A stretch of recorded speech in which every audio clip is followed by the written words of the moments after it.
All right, good morning. Happy Monday. Anyway, everybody here is in Monday's lab, which is cool. So today at 1:10, what we'll do, you'll turn in Le Chatelier's principal lab that we did last week and problem set number 3.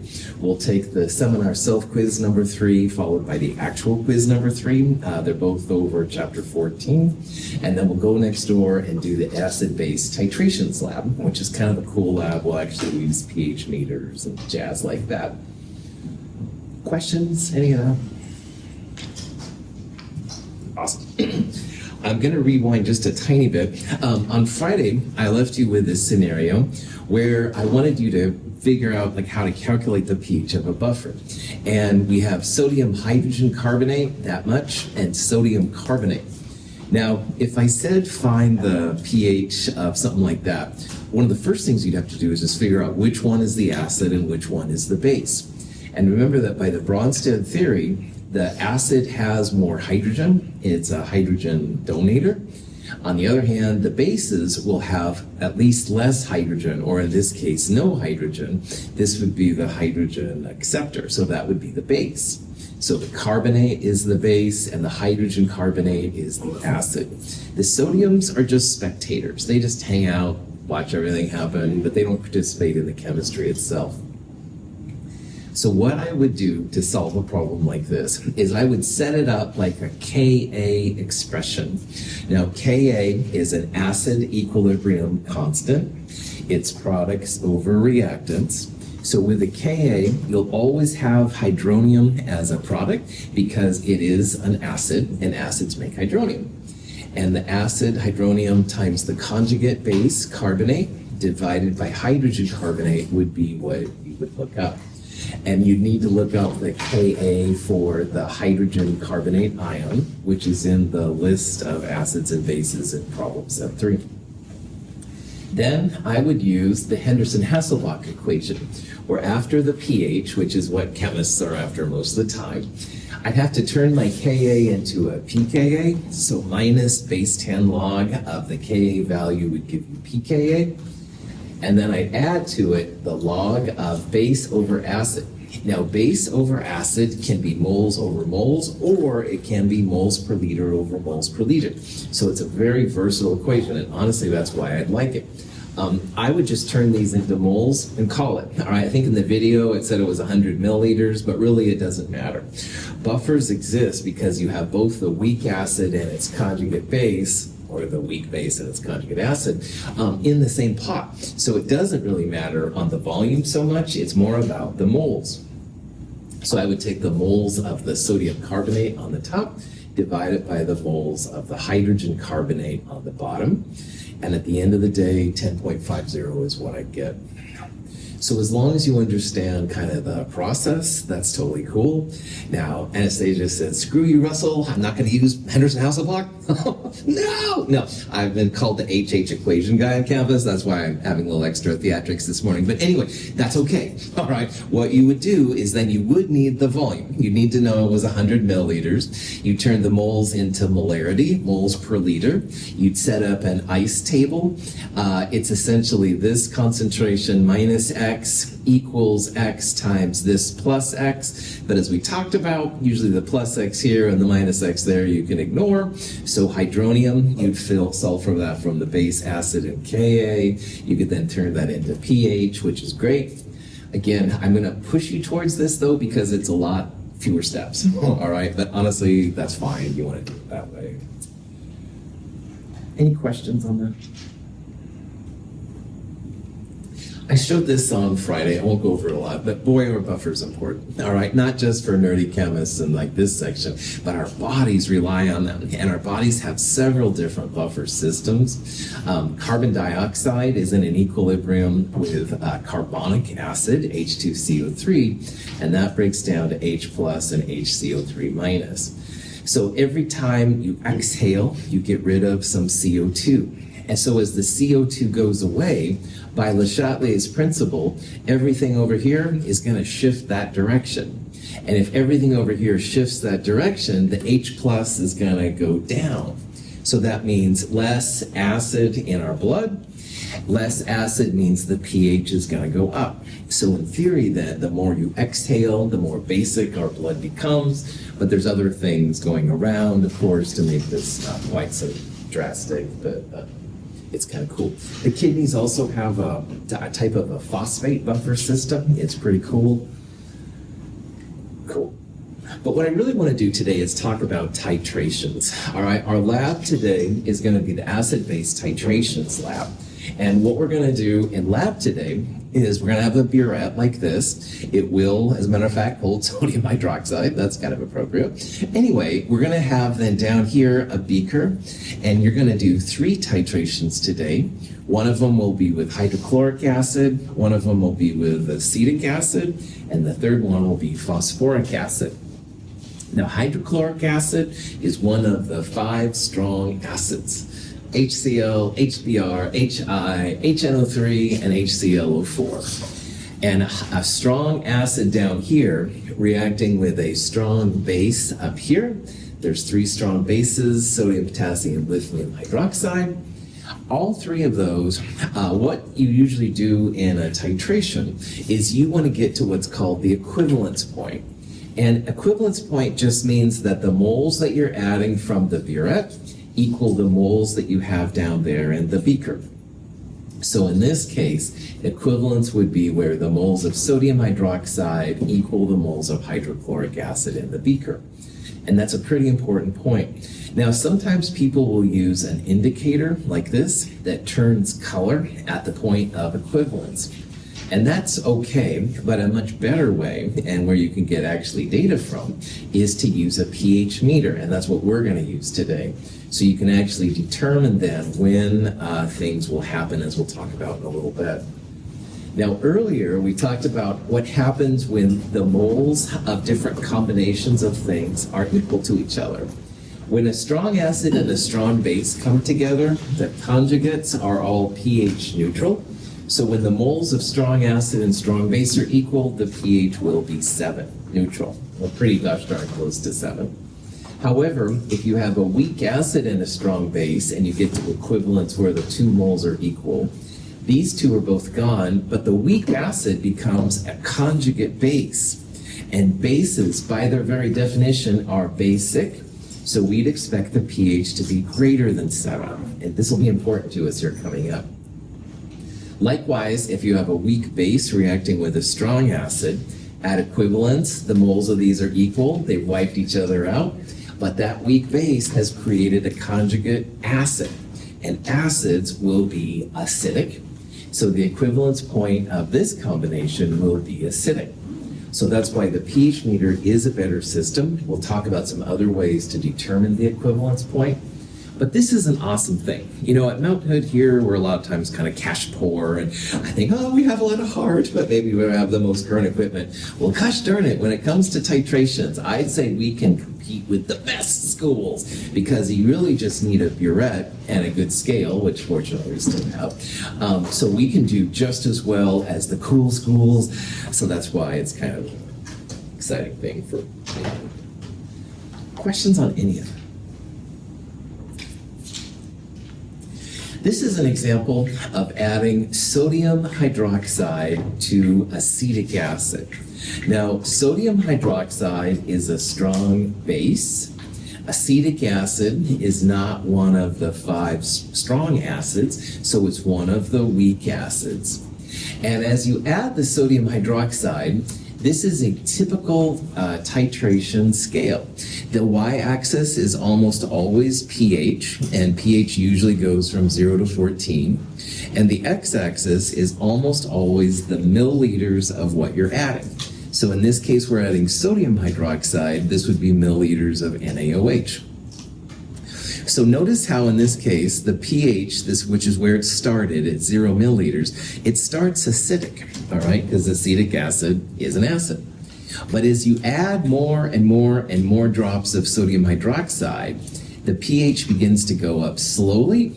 It goes through kind of a steep point, and then eventually it begins to level off. So most titration curves have some kind of like an S-looking shape. all right? It might be reverse S, we'll talk about that later, but more often than not, they kind of, if you use your imagination, look like an S. So they start off, in this case, acidic, they go through kind of a mellow period, then they go really, really steep, and then they kind of mellow out again.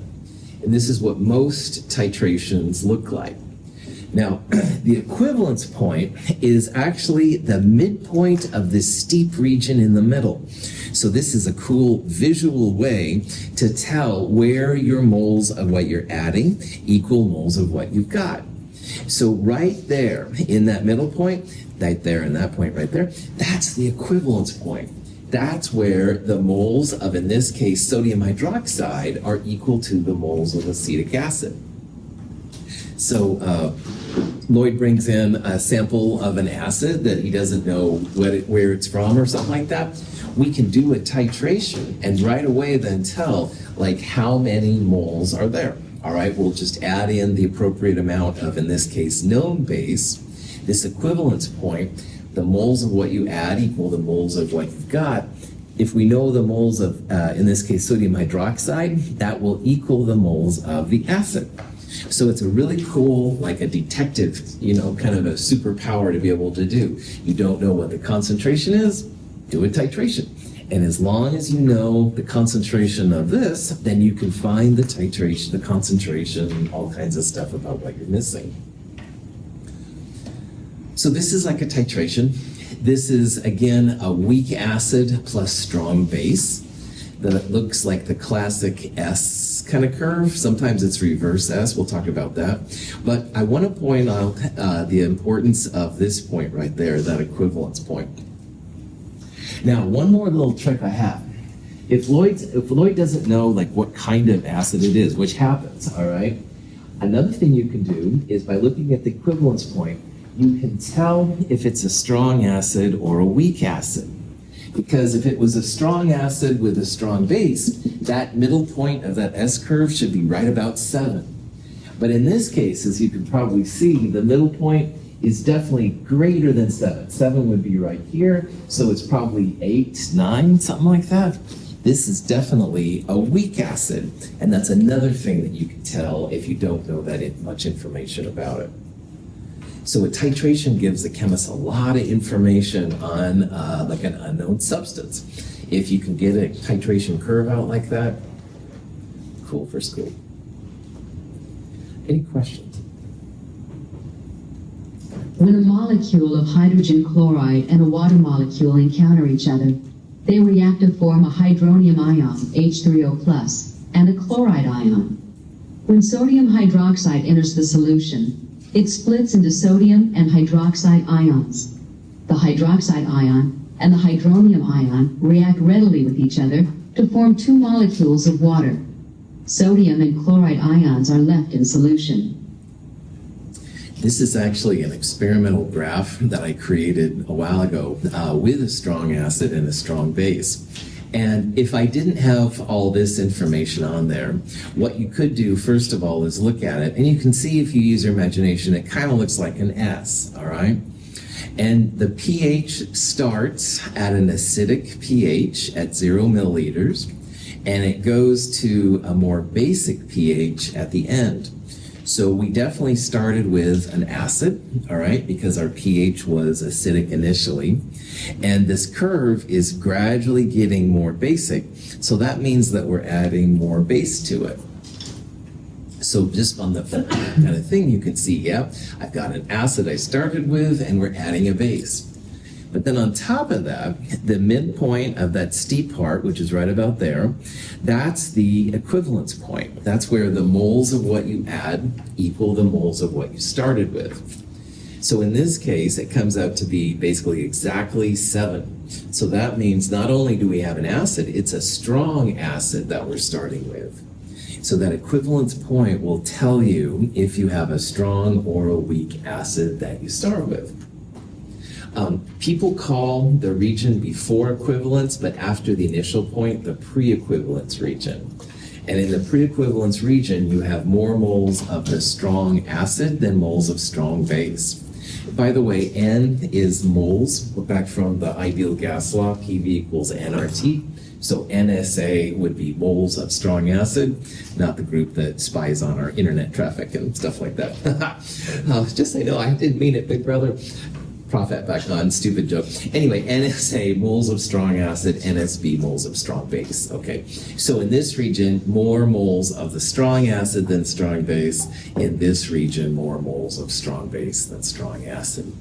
And just as a reminder from this video, HCl does not stay HCl in water. It breaks up quickly into hydronium, H3O+, and chloride just kind of floats away.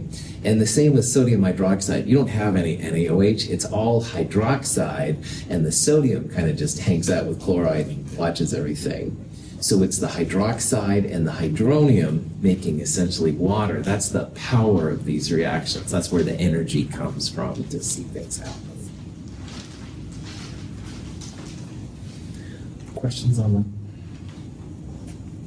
All right, so let's say that we have a titration. We know that there's a strong acid and we're adding a strong base to it. And we want to predict what the equivalence point will be. And all these different kind of combinations and stuff are here. Well, as we talked about earlier, if you have a strong acid and a strong base at equivalence, that means the moles of what you add equal the moles of what you started with. So the moles of, say, HCl and the moles of, say, NaOH are equal. So you end up making a lot of water, and the sodium and chloride that come together, they're pH neutral. They don't do anything. So at this combination, you should always have a neutral pH, or very, very close to it, pH of 7. Now that again assumes that, you've got good calculations and stuff like that. It has nothing to do with the concentration. You could have 0.1 molar HCl and 0.0001 molar sodium hydroxide, all right? But at equivalence, the moles of those will be equal. The volumes would be drastically different, but the moles will be equal, so. Questions? Yeah. Jason? So would that be the same thing if it was like weak acid and weak base? Cool. To be totally honest, we're not going to worry about weak acids and weak bases together. Jane, to answer your question, if you have a weak acid and a strong base at equivalence, the moles of these are equal, so you don't have either of these. But weak acids create a conjugate base, and so those pHs would be basic. And likewise, weak bases and strong acids, none of these would be around at equivalence, but the weak base creates a weak acid, so it would be an acidic pH. Now, your weak acid plus weak base, what you'd have to do is compare Ka to Kb, and one of them will dominate the other, and it's a more difficult calculation. It's nothing, honestly, that you have to worry about, and I wasn't going to talk about it, so it kind of depends on Ka and Kb.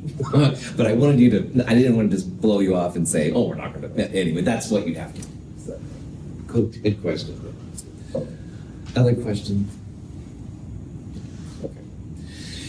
You can actually calculate the pH at any point on a titration if you know the appropriate types of equations to use. Now, this isn't going to be something to be too worried about.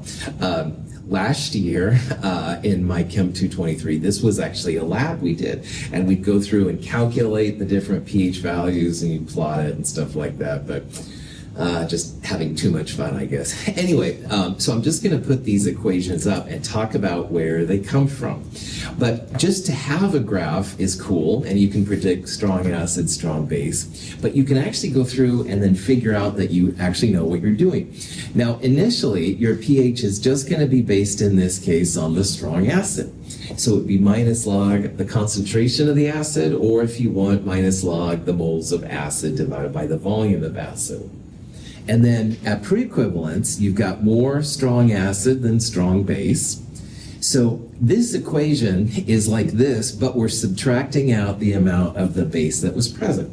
So you're essentially up here trying to find the moles of strong acid that are left over, and you have to divide by the total volume, like an M1V1 equals M2V2 kind of thing. But that's what you would use to find the pre-equivalence. And then at equivalence, nothing's around to make a pH except for water. So pH would be about 7. And then at post-equivalence, this equation looks like 14 plus log hydroxide, which was the strong base pH equation. So you're essentially figuring out the moles of strong base now that are dominant. Remember, chemists never can have negative mass, negative moles, anything like that. So up here, NSA was bigger than NSB. We're going to have a positive number. But at post-equivalence, now NSB is greater than NSA. So if you tried to go NSA minus NSB, you'd get a negative number, and that freaks chemists out. So we reverse it.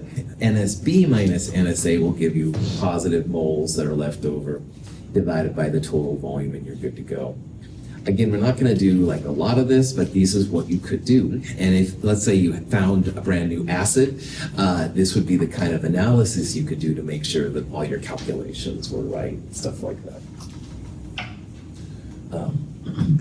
Questions on any of this? Hydroxide ion is a strong base. It can be consumed in the body with a weak acid, such as dihydrogen phosphate ion produced in the kidney. In the reaction, an H plus ion transfers from the acid to the hydroxide ion to form water and HPO4 2- ion, the weak conjugate base of the weak acid. This is an example of using a weak acid with a strong base. So down in your beaker at the bottom, you're going to have some kind of weak acid. In this case, it was dihydrogen phosphate ion. And in the burette, you'll be adding in a strong base, which is sodium hydroxide at this point. So you can see here that this is also like a type of an S curve. You could let this go on further if you wanted to. So it kind of, if you use your imagination, looks like an S. Like before, pH on the y-axis and volume on the x-axis. And like before, there's going to be a steep region. The middle of that steep region is really important. That's the equivalence point, all right? So today, when you do graphs like this, one of the first things you want to focus on is what is that equivalence point? Because that's where the moles are equal. In this case, you can see the pH is about 9, so that's definitely a basic pH. And the reason for that, because we've got a weak acid and a strong base, the moles of those are equal, so there's none of either of those left. But that pesky weak acid creates a conjugate base, and bases are basic. It's the conjugate base here which actually dominates and makes this a pH greater than 7. Initially, we've got only the weak acid. Up here, we have really only the weak base, and there's post-equivalence, pre-equivalence. However, one thing that's really important for weak acids is you need to know the Ka value. And we saw, like in the determination of an equilibrium constant lab, you can use absorbance, the spec 21s, you can figure out all the different changes in concentration, blah, blah, blah. Well, amazingly, this section right here, we're going to see it kind of acts like a buffer. And if you use what's called the half equivalence point, pH and pKa are the same. So instead of going through the stuff we did in the equilibrium constant lab, if you can record the pH at this half equivalence point, you've got pKa. 10 raised to the power of minus pKa will give you Ka. Now, finding half equivalence is very easy. For example, the volume to get to equivalence is 25. Half the volume is half equivalence. So 25 divided by 2, this would be 12.5 milliliters. So if you go up to the graph and then over right there, that pH, 3.9 or whatever, that would be also your pKa. And 10 to the power of minus pKa gives you Ka. This is by far the easiest way to find Ka values for your weak acids. So when it comes to weak acid and strong base, you've got to check out the half equivalence point. And today in lab, you're going to do an acetic acid plus sodium hydroxide concentration. When it comes to the acetic acid, yeah, look at that half equivalence point. It's really important because half the volume is what you need to get to half equivalence. And the pH at that point equals pKa. So you can solve for Ka from there. Pretty cool. Questions on any of that? Okay. So the punchline I really want to get across here is that if you have a strong acid, strong base, there's no Kas. You don't have to worry about that. But man, when it comes to weak acids, definitely check out the half equivalence point, because at that point, pH equals pKa. This is the easiest way to find your Ka values. All right, so here's another kind of similar question though. Here's an example. We want to know what the pH should be at equivalence, where the moles are equal, between a weak acid and a strong base. So weak acids and strong bases, if the moles are equal, the strong base pushes in the opposite direction. So we don't have any moles of weak acid, we don't have any moles of strong base. But those crazy weak systems, they create the conjugate. So the conjugate of a weak acid would be a weak conjugate base. Base is the operative word. Bases will always have pHs which are greater than 7. So you would expect, like in the last graph we saw, you would expect the pH to be basic at equivalence. So that kind of steep part there of that curve, that steep middle of that steep part, it better be a basic pH if it's a weak acid. Any questions?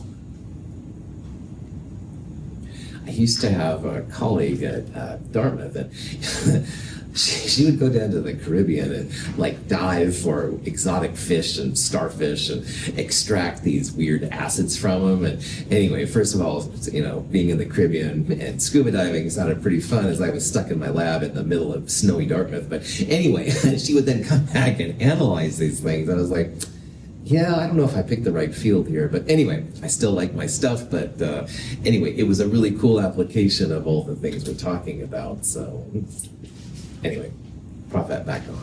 Just complaining, I think. Questions besides why I'm complaining? Good.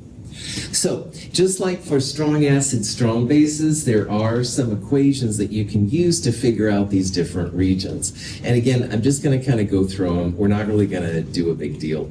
If you can find the moles, the volume, and Ka or Kb, these are all just plug and chug kind of things. Initially, the pH is going to be the pH of the weak acid by itself. And remember, for weak acids, pH equals minus log square root Ka times Ca, or C is concentration of the weak acid. So if you have the Ka for acetic acid, you could multiply it by its concentration, the square root, and then minus log of that will give you the pH. This pre-equivalence thing here comes from the Henderson-Hasselbalch when you solve it for moles. And we don't need to be too worried about it, but this is the equation you would use. This is the equation for a weak base, I'm sorry. The weak acid at equivalence has turned into a weak base. 14 plus log square root Kb times Cb is the general equation. Kb equals Kw divided by Ka, and this is the concentration of the base when you figure it out. But then after you get past equivalence to the post-equivalence, the strong base dominates. And you just want to find out essentially the leftover moles of strong base and then divide it by the total volume. This equation looks almost identical to the strong acid, strong base. It's just that instead of Wa, there's an Sa kind of thing. And Wa was a fun band, but I'm just distracting myself here. Anyway, questions on...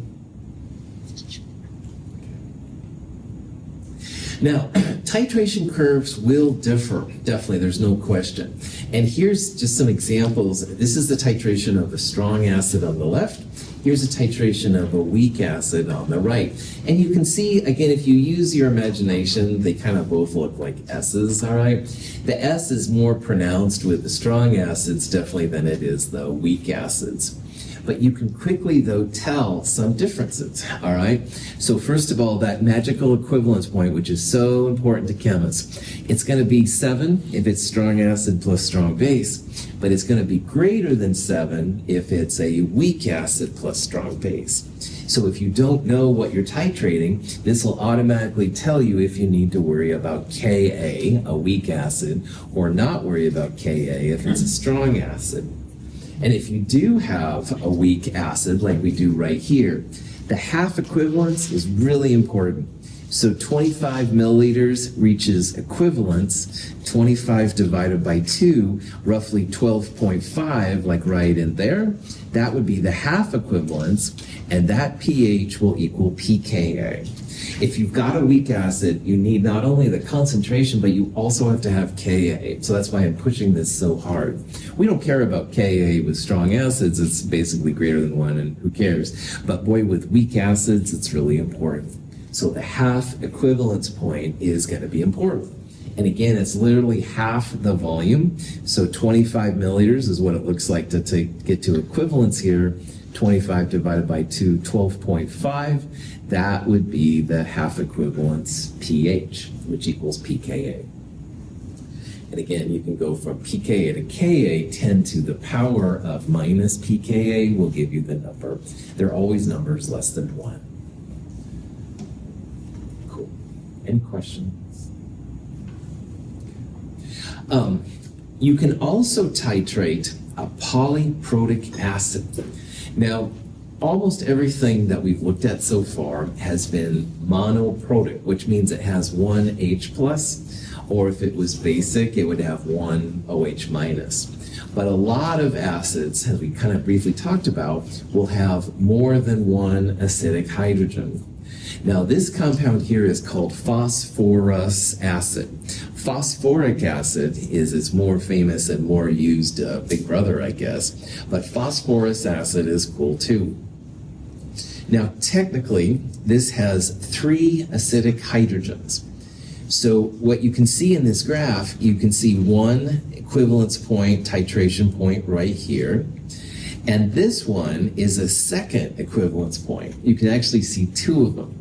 Now, often that third one is very, very difficult to make that figure out with something like this. So in this case, it would be very, very difficult to see the third equivalence point. But you can see there's like 2 S's. All right, that's what I'm trying to get across. So each of those S's has its own equivalence point. This one right here, the H3PO3 would be turning into H2PO3 minus. So at this point, this would be basically all H2PO3. And notice that it's at 50 milliliters of sodium hydroxide. So the first half equivalence would be half that volume, about 25 milliliters. So whatever pH that is, that would be the pKa for H3PO3. H3PO3 loses one H plus to make H2PO3 minus. This pH would be the pKa for that process, and you could look it up and stuff, which is cool. However, in this case, you can also go on and see the second one. So it's like another S curve, all right? And like before, there's going to be an equivalence point for the next one. Now at this point, the H2PO3 minus is turning into HPO3 2 minus. It's losing another hydrogen, all right? And that's why there's another equivalence point to it.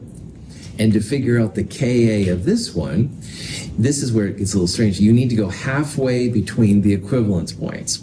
So if this one was 50, the next one should be about 100. It'll be twice the volume. And halfway between those, roughly 75 milliliters, that pH is going to equal your pKa2. It would be the Ka for H2PO3 minus going to HPO4 2 minus. So you can find Ka1 and Ka2. It's hard to find the Ka3 this way, but there are other ways that you can do this kind of stuff. But this is what you want to do. Now today in lab, we're going to have phosphoric acid, H3PO4. And you can definitely see 2 of the equivalence points. I want you to try to see the third one, but it's usually impossible. But if you can, just try it. So what that means is if it takes, say, 50 milliliters to get to the first equivalence and 100 milliliters to get to the next one, then you should go out to at least 150 milliliters. go a little bit beyond that just to make absolutely certain. You probably won't see the third S curve. It's very hard to do that, but I want you to try it. You'll definitely be able to see two of them, so you'll have two half equivalence points, stuff like that. So, to summarize, you are going to do a graph like this today too. Technically, there are 3 acidic hydrogens. You'll probably only see 2, but I want you to go to 3. So as you're watching the graph here form, this will be the volume to get to the first equivalence, in this case 50. At double that volume, in this case 100, then you'd see the second one. And I'd like you to try to see the third one. So in this case, you'd want to go out to at least 150. You probably won't see it, but I want you to try and see it. Either way, you'll be able to get equivalence volumes, half equivalence volumes, and the half equivalence pHs will equal pKa. Sweet. Questions? Any of that? Okay. So as I said at the beginning, it's better to use electronics, pH meters, stuff like that to find the values. You can then compare and make sure you're good to go. But if you do titrations a lot, all right, and especially, let's say you're doing water samples at Oxbow, all right, you can't just go to our chemistry lab for extra chemicals. You want to do it fast and quick and be done. So sometimes people will use indicators, and indicators are just chemicals that turn color at a specific pH range. And they can be super helpful. It's usually not as quantitatively cool as using pH meters like what we're going to do, but it can be really neat. Now, one of the most famous indicators is this thing. It's called phenolphthalein. It's essentially colorless until you get into roughly a pH of 8, all right? Sometimes a little bit more than 7 or 8. So in base, it starts to turn red. It's most often a pink kind of color, but in all the acids, it's colorless. So initially, it'll look like you don't have anything, and you get to the right pH, and bam, all of a sudden you have pink out there, which is kind of cool. But maybe your equivalence point isn't going to be here at the colorless to red, roughly 7 or 8 pH. Like, for example, maybe you have a pH that's going to turn about 3 or 4.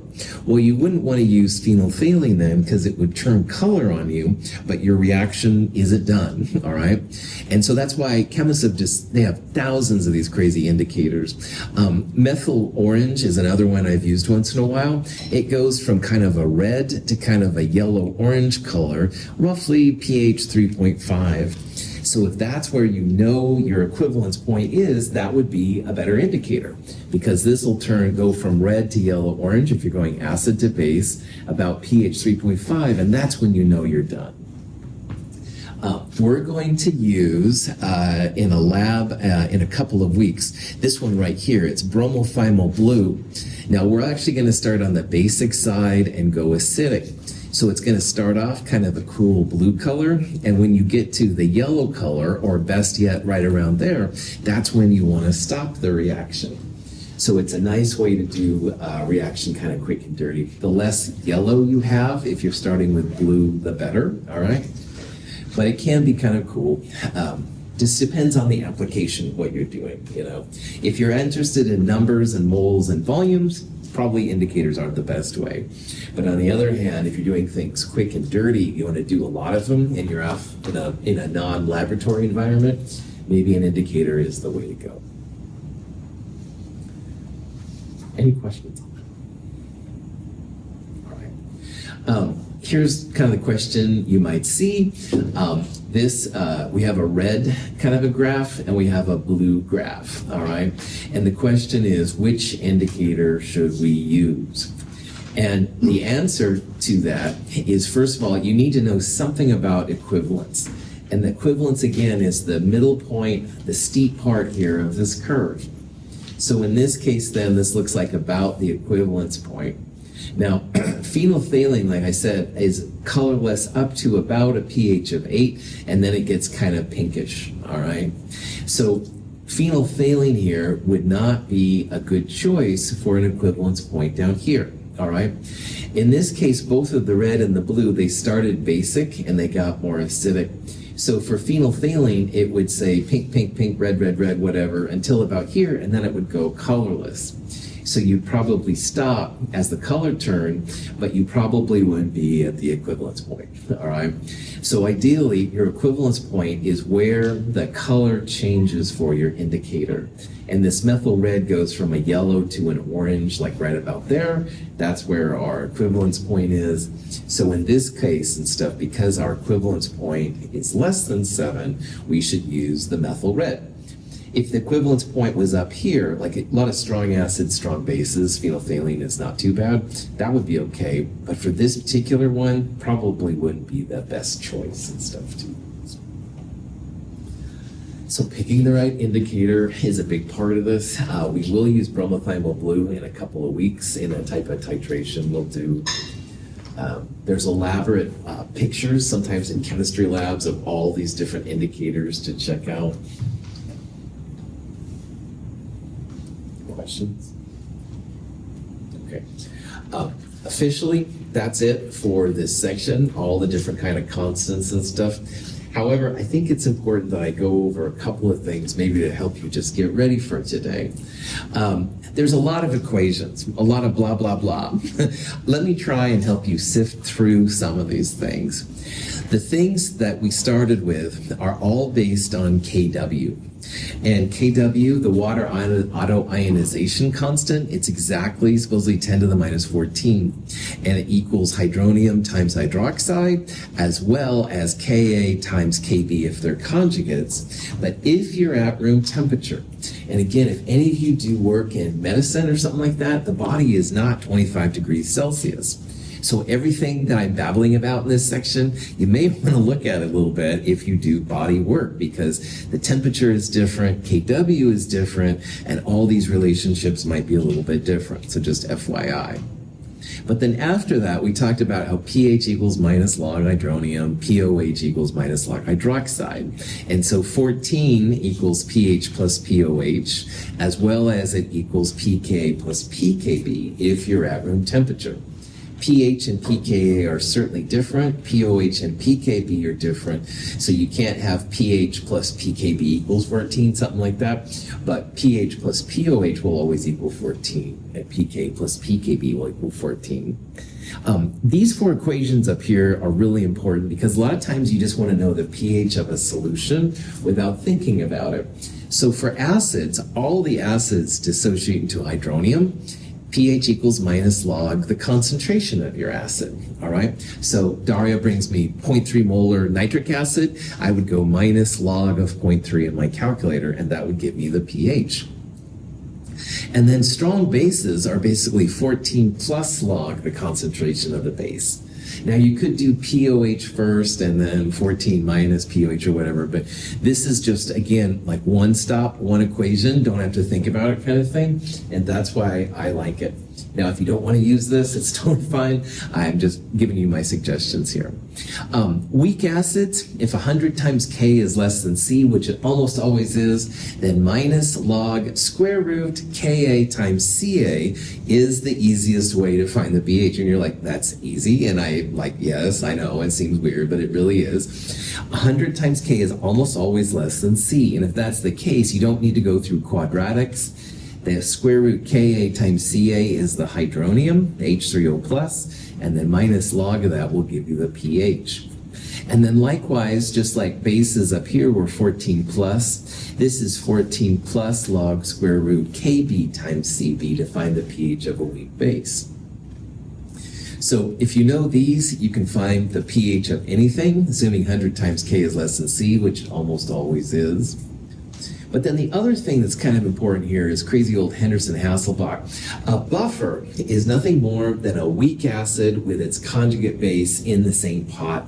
Now, you could never have a strong acid and a strong base together. They would fight and they would wipe each other out and there would be nothing left. But laid-back weak acids and laid-back weak bases do coexist with each other to create buffers. So this is the Henderson-Hasselbalch. It comes from Ka when you figure it all out. I love Henderson-Hasselbalch because this is a ratio of base over acid. You can use moles per liter over moles per liter or moles over moles, no big deal. pKa is minus log Ka, all that kind of stuff.